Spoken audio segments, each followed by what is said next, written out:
Hi everyone, thank you for watching our daily question and solution for chemistry. Today we'll be doing a rather challenging kinetics question. There's two traps in this question. So without further ado, let's go into the question. Chromium hexacarbonyl CrCO6 is an example of a methyl carbonyl compound. It undergoes the following substitution reaction to form compound X. Two separate experiments were carried out to study the rate of the above reaction. In the first experiment, PCH33 was in large excess so that it remains relatively constant throughout the experiment so that only the concentration of your other product, CrCO6, affects the rate of the reaction. And in the second experiment, CrCO6 was in large excess. So therefore, it allows us to track how the concentration of PCH33 affects the rate of reaction. For both experiments, the concentration of compound X, which is the product, was measured with time. So therefore, from here, you can see that this is a product time graph, which follows the concentration of the product with time. So the results of both experiments are tabulated below. So in order not to waste time, I've already drawn it out for all of you. Please try to draw this using graph paper instead. Okay? It'll be much more accurate. Use the graphs to then determine the order of reaction with respect to each reactant. And show that the overall order of reaction is 1. So over here, looking at the 2, you can see that experiment 2 is a line, whereas experiment 1 is a curve. Hence, you'll be able to see immediately that it's much easier to determine experiment 2 first. So, since experiment 2 is a line, so over here in experiment 2, the rate of formation of X is equals to the gradient, right, of the straight line graph. So since the straight line graph, the gradient is constant. So therefore, what does this tell us? This tells us that the rate of consumption of PCH33 is constant. So therefore, order of reaction with respect to PCH33 equals to 1. Okay, so therefore, that is done. Then now next, we should look at experiment 1.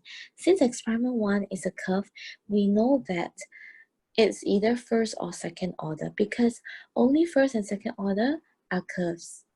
First, if it's zero order, it's a line, like experiment 2. Okay, so how do you determine whether it's order 1 or 2?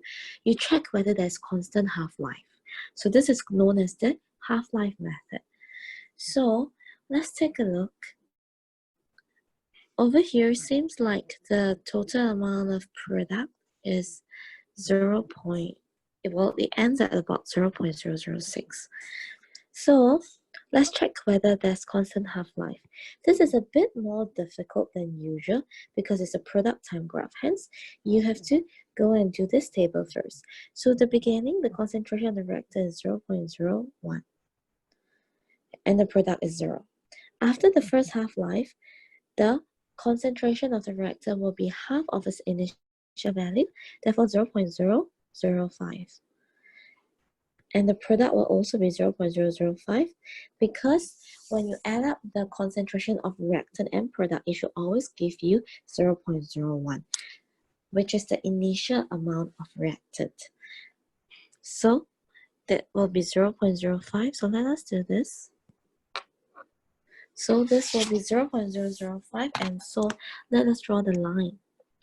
Again, like I said, this will be much easier if you draw it on a piece of graph paper. Okay, so I have the value here, which is about 650. And then the next one will be 0.0025. And the concentration of product will be 0.0075. So that the concentration of reactant and product add up to 0.01. However, we notice an issue here. The issue here is that the maximum amount that I have of this product is before 0.007. Hence, I will not be able to find this out. Hence, I'll have to come up with another value. So remember, this is what you do. You just come up with any other random value. So let me just try a random value, 0.008 for reactant. If that's the case, I'll have 0.002 mole per dm cubed for the reactant. And then the half-life, after the half-life, I have 0.004 moles of reactant and 0.006 mole of product. So let me check whether I have this amount or not. Yep, I'm able to draw the line up to 0.006. So before I do anything, let me first label over here that my first half-life equals to 650 seconds. Well, thereabouts. Then next, let me draw my second one. So let me find 0.002 and 0.006. So this will be a value of about 220. And then what about 0.006?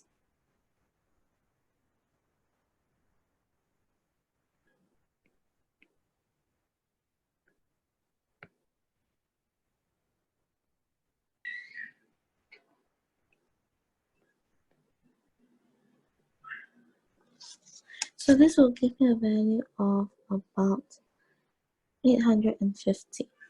So therefore,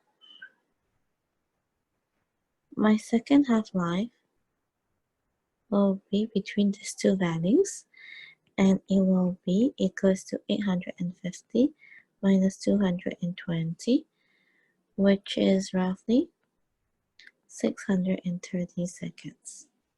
Okay, and this 630 seconds is acceptable. It's an acceptable difference. Okay, so how do I write? First half-life, because the time taken for concentration of CrCO6 to decrease from 0.01 to 0.005 mole per dm cube. Okay, which is equivalent to time taken for X, concentration of X, to increase from 0 to 0.005 mole per dm cube. So therefore, that will be about 650 seconds, like we've mentioned. Okay, and then what about the second half-life? Second half-life equals to time taken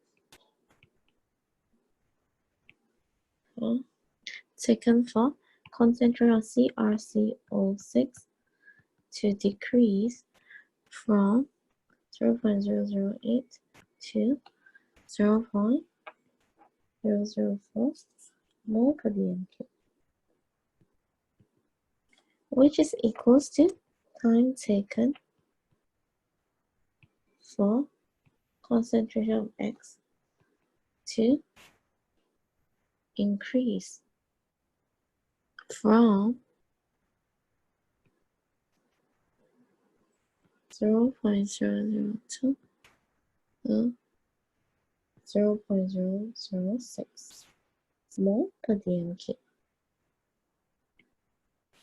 which is equivalent to roughly 630 seconds, which, like we said, is good enough. So over here, since first half-life is approximately equivalent to second half-life, which is approximately 604 seconds. Okay, reaction is first order with respect to CrCO6. Hence, the overall rate of reaction will be 0 plus 1. which is equals to 1. Hence, shown. Okay, thank you for following. I know that this is a bit more tedious, especially the steps. Okay, take note of one last thing.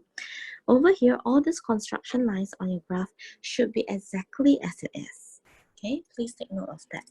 And another thing is that over here, because I did not use the graph paper, so my values might not be that accurate.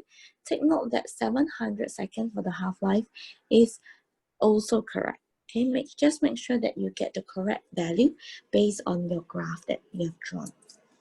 Okay, thank you so much for today. Hope that you all have understood how to do this question, and see you all again tomorrow. Thank you. Bye-bye.